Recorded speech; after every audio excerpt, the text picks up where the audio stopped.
दोस्तों, सोचिए एक बार, आज पेट्रोल पंप पर जाकर आपको कितना महंगा दाम देखना पड़ रहा है।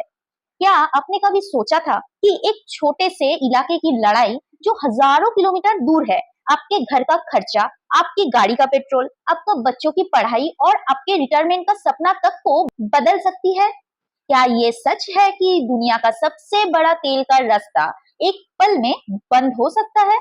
क्या ईरान और इसराइल के बीच की ये लड़ाई असल में एक नई विश्व युद्ध की शुरुआत है, जिसका असर हम सब पर पड़ेगा, चाहे आप जवान हो, मिडिल एज हो या बुजुर्ग? और सबसे बड़ी सवाल, अगर तेल का दाम डॉलर 119 पर बैरल तक पहुंच जाए तो क्या होगा हमारे रोजाना के जीवन पर? आइए आज हम खोलते हैं इस रहस्य को, इस अंधेरे को, जिसे लोग मिडिल ईस्ट कॉन्फ्लिक्ट और ईरान वार के नाम से जानते हैं। ये सिर्फ दो देशों की लड़ाई नहीं है, ये दुनिया के एनर्जी के हर्ट है, जिसके धड़कन रुकने से पूरी मैनकाइंड की धड़कन तेज हो जाती है। तैयार है? क्योंकि एक बार शुरू करने के बाद आप इस वीडियो को छोड़ना मुश्किल पाएंगे, क्योंकि हर बात अगली बात से जुड़ा हुआ है और हर सच आपको सोचने पर मजबूर कर देगा। सबसे पहले समझिए वो जगह जिससे दुनिया का सबसे खतरनाक चोक पॉइंट कहा जाता है, स्ट्रेट ऑफ हॉर्मुज। ये छोटा सा समुद्री रास्ता पर्सियन गल्फ को अरबियन सी से जोड़ता है। इस रास्ते से हर दिन लगभग 20 मिलियन बैरल तेल और पेट्रोलियम प्रोडक्ट्स गुजरते हैं। मतलब दुनिया के टोटल ऑयल ट्रेड का करीब 20 टू 25%। ये सिर्फ नंबर्स नहीं, ये आपका रोज का डीजल, पेट्रोल, कुकिंग गैस और हजारों फैक्ट्रीज का रॉ मटेरियल है। फरवरी 2026 के एंड में जब यूएस और इसराइल ने ईरान पर जॉइंट एयर स्ट्राइक शुरू किए, तब ये रास्ता वर्चुअली बंद हो गया। ईरान ने वार्निंग्स दी थी, कोई भी टैंकर जो हॉर्मुज से गुजरने की कोशिश करेगा उस पर हमला होगा। टैंकर्स पर अटैक्स हुए, ड्रोन्स और मिसाइल से धमकियां दी गई। नतीजा, tanker traffic almost stand still पर आ गया। गल्फ को बड़े बड़े ऑयल प्रोड्यूसर्स जैसे सऊदी अरबिया, यूएई, इराक और कुवैत के पास अपना तेल एक्सपोर्ट करने का रास्ता नहीं बचा। उन्होंने प्रोडक्शन भी कम कर दी, क्योंकि तेल कहीं जाने को नहीं था। इसी दौरान एनर्जी इंफ्रास्ट्रक्चर पर भी हमले हुए। ईरान के साउथ पर्स गैस फील्ड पर अटैक्स हुए।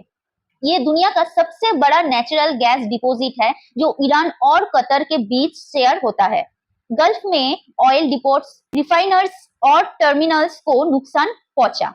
कई रिफाइनरीज बंद हो गए। रिस्टार्ट करने में टाइम लगता है, कभी कभी सालों तक, क्योंकि डैमेज रिपेयर करना इतना आसान नहीं।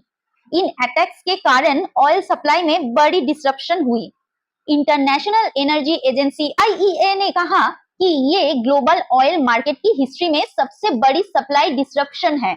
मार्च 2026 में ग्लोबल ऑयल सप्लाई में 8 मिलियन बैरल्स पर डे तक की कमी आ सकती थी। नॉन ओपीईसी प्लस कंट्रीज ने थोड़ी बढ़ोतरी की, लेकिन वो पूरी कमी को रिकवर नहीं कर पाए। आईईए मेंबर्स ने इमरजेंसी रिजर्व से 400 मिलियन बैरल्स रिलीज करने का फैसला किया, ताकि मार्केट को थोड़ा सहारा मिले। अब सोचिए इसका असर ऑयल प्राइसेस पर। कॉन्फ्लिक्ट शुरू होने से पहले ब्रेंट क्रूड लगभग डॉलर 70 टू 80 के आसपास था, लेकिन अटैक्स बढ़ते ही प्राइसेस में तेज उतार चढ़ाव शुरू हो गया। एक दिन ब्रेंट क्रूड डॉलर 119 पर बैरल तक पहुंच गया। ये 2022 के रशिया यूक्रेन वॉर के बाद का सबसे ऊंचा लेवल था। WTI यूएस क्रूड भी डॉलर 119 के पास पहुंचा। फिर सीज़फायर की उम्मीदों और टॉक्स की खबरों से प्राइसेस गिरकर डॉलर 97 टू 100 के आसपास आ गया, लेकिन वोलेटिलिटी बहुत हाई रही।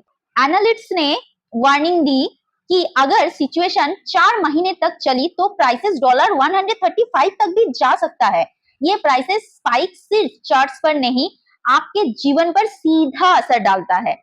पेट्रोल पंप्स पर दाम बढ़े। यूएस में national average gas price dollar 3.98 पर गैलन तक पहुंच गया। वार शुरू होने से 34% ज्यादा। इंडिया, पाकिस्तान, बांग्लादेश जैसे देश जहां हम लोग रहते हैं, वहां भी फ्यूल प्राइसेस में बढ़ोतरी हुई, क्योंकि हम इंपोर्टेड ऑयल पर बहुत निर्भर है।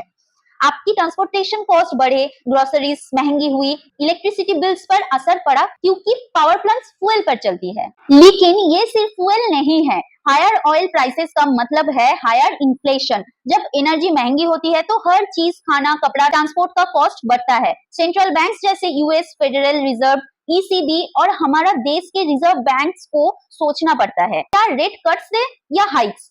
इस कॉन्फ्लिक्ट ने इन्फ्लेशन एक्सपेक्टेशंस को बढ़ा दिया, जिसके कारण बॉन्ड यील्ड्स सर्ज हुए। यूएस 10 ईयर ट्रेजरी यील्ड्स बढ़े, मॉर्गेज रेट्स 6 मंथ्स हाई पर पहुंचे। इससे स्टॉक मार्केट्स पर क्या असर पड़ा? टेक और इंडस्ट्रियल स्टॉक्स गिर गए क्योंकि उनका कॉस्ट बढ़ता है और ग्रोथ स्लो होती है। S&P 500, नैस्डैक और डो जोन्स में मल्टी डे डिक्लाइंस देखे गए। एनर्जी सेक्टर ने रिलेटिव स्ट्रेंथ दिखाई क्योंकि उनके प्रॉफिट्स बढ़े, लेकिन ओवरऑल मार्केट वीक रहा। बॉन्ड यील्ड्स बढ़ने से बोरोइंग कॉस्टली हुई, घर, कार, बिजनेस लोन सब पर असर। ये कॉन्फ्लिक्ट इतना मिस्टीरियस क्यों लगता है? क्योंकि इसके पीछे जियोपॉलिटिकल लेयर्स है। ईरान ने अपने न्यूक्लियर प्रोग्राम, प्रॉक्सी ग्रुप्स और एनर्जी को लेवरेज बनाए। यूएस प्रेसिडेंट डोनाल्ड ट्रंप ने पावर प्लांट्स पर स्ट्राइक्स की धमकी दी, फिर 5 दिन पोस्टपोन किए और टॉक्स की बात की। ईरान ने इन टॉक्स को डिनाई किया और नए अटैक्स किए। इजराइल ने ईरान की फैसिलिटीज को टारगेट किया। ये सिर्फ लड़ाई नहीं, पावर का खेल है जो दुनिया के एनर्जी बैलेंस को हिला रहा है। अब सोचिए, हमारे लिए, हिंदी स्पीकिंग कंट्रीज के लोगों के लिए ये क्यों मैटर करता है? हम मिडिल ईस्ट से बहुत तेल इंपोर्ट करते हैं। इंडिया वर्ल्ड का 3rd लार्जेस्ट ऑयल इंपोर्टर है। अगर सप्लाई डिसरप्शन लंबी चली तो हमारी इकोनॉमी पर प्रेशर पड़ेगा, रुपी वीक हो सकता है, करेंट अकाउंट डिफिसिट बढ़ सकता है और कॉमन आदमी की जेब पर बोझ। पाकिस्तान, बांग्लादेश, नेपाल सब इफेक्टेड होंगे। जवान लोगों को जॉब मार्केट टाइट लग सकता है, मिडिल एज लोगों की सेविंग्स कम पड़ सकती है और बुजुर्ग लोगों का पेंशन और मेडिकल कॉस्ट महंगा लग सकता है। लेकिन ये सब शॉकिंग है, फिर भी इंटरेस्टिंग इसलिए क्योंकि हिस्ट्री रिपीट होती है, लेकिन हर बार नया ट्विस्ट लाती है। 1980s में ईरान इराक टैंकर वार हुआ था, तब भी हॉर्मुज इफेक्टेड हुआ। 2011 टू 2012 में न्यूक्लियर सैंक्शंस के टाइम ईरान ने क्लोजर की धमकी दी थी। आज का ये कॉन्फ्लिक्ट अलग है क्योंकि इंफ्रास्ट्रक्चर डैमेज एक्चुअल है और रिकवरी में टाइम लगेगा। रिफाइनरीज रिस्टार्ट करना, डैमेज पाइपलाइंस ठीक करना, ये हफ्ते या महीने नहीं, शायद साल ले सकता है। अब सवाल ये है, क्या ये जल्दी खत्म होगा? रिसेंट रिपोर्ट्स में यूएस ने ईरान को 15 पॉइंट प्रपोजल भेजे हैं। न्यूक्लियर प्रोग्राम डिसमेंटल करो, प्रॉक्सीज को सपोर्ट बंद करो, हॉर्मुज रीओपन करो, सीज फायर की उम्मीदें हैं, प्राइसेस थोड़े गिर रहे हैं, लेकिन अनसर्टिनिटी अभी भी है। एनालिस्ट्स ने 2026 के ऑयल प्राइसेस फोरकास्ट बढ़ा दिए हैं।